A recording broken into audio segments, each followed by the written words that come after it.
Hi friends, welcome back to my channel Banu's recipe. இன்னைக்கு நம்ம independence day ஸ்பெஷலாக ஒரு ட்ரைகலர் ஜெல்லி புட்டிங் எப்படி ஈஸியாக செய்யலான்னு பார்க்க போகிறோம். இந்த ரெசிபி நம்ம 3 லேயர்ஸாக ரெடி பண்ண போகிறோம். வாங்க நம்ம அதை எப்படி ஸ்டெப் பை ஸ்டெப்பாக பண்ணலான்னு பார்க்கலாம். சைனா கிராஸ் இல்லைனா கடல் பாசின்னு கேட்டால் மார்க்கெட்டில் கிடைக்கும். நான் அதை 2 பேக்கெட் வாங்கி இந்த மாதிரி கட் பண்ணி எடுத்து வச்சுருக்கேன். இப்போ நம்ம இதை கொஞ்சம் தண்ணி ஊற்றி ஒரு அரை மணி நேரம் ஊற வைக்க போகிறோம். அரை மணி நேரத்துக்கு இது நல்லா ஊறிடுச்சு. இப்போ நம்ம இதை எடுத்து ஒரு பேனில் போட்டு ஒரு அரை லிட்டர் போல் தண்ணி ஊற்றி இதை நல்லா கொதிக்க வைக்க போகிறோம். பாருங்கள், இந்த மாதிரி நல்லா கொதித்து வரும்போது ஒரு 100 கிராம் சர்க்கரையை நான் இதில் சேர்த்துக்கிறேன். சர்க்கரையும் நல்லா கொதிச்சிடுச்சு.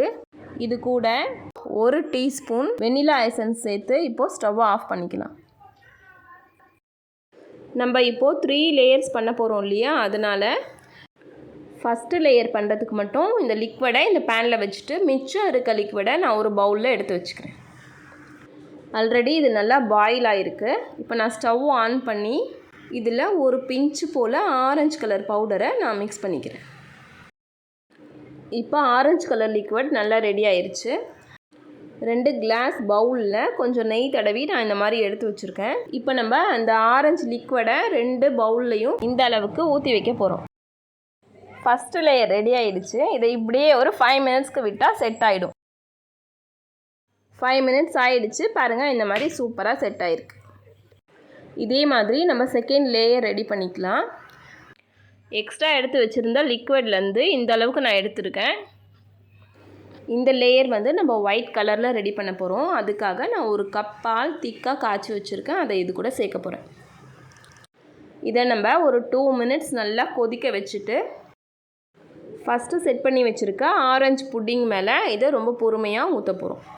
இந்த அளவுக்கு ஊற்றிக்கலாம். அப்போ தான் நமக்கு லேயர்ஸ் கரெக்டாக தெரியும். இது 5 மினிட்ஸ் செட் ஆகிற டைமில் நம்ம 3rd லேயரை ரெடி பண்ணிக்கலாம்.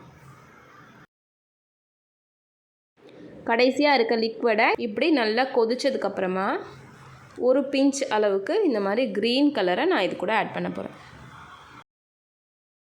இப்போ இந்த லிக்விடும் ரெடி ஆகிடுச்சு. ரெடி பண்ணி வச்சுருக்க செகண்ட் லேயருக்கு மேலே நம்ம இந்த 3rd லேயரை ஊற்றிக்கலாம். எப்போ புட்டிங் செஞ்சாலும் இந்த மாதிரி சூடாகவே ஊற்றுங்க. இப்போ 3rd லேயரும் செட் ஆகிடுச்சு. இப்போ நான் இதை அன்மோல்டு பண்ண போகிறேன். பாருங்கள், ரொம்ப பர்ஃபெக்டாக ட்ரைகலர் ஜெல்லி புட்டிங் ரெடி ஆகிடுச்சு. குழந்தைங்களுக்கெலாம் இது ரொம்ப பிடிக்கும்.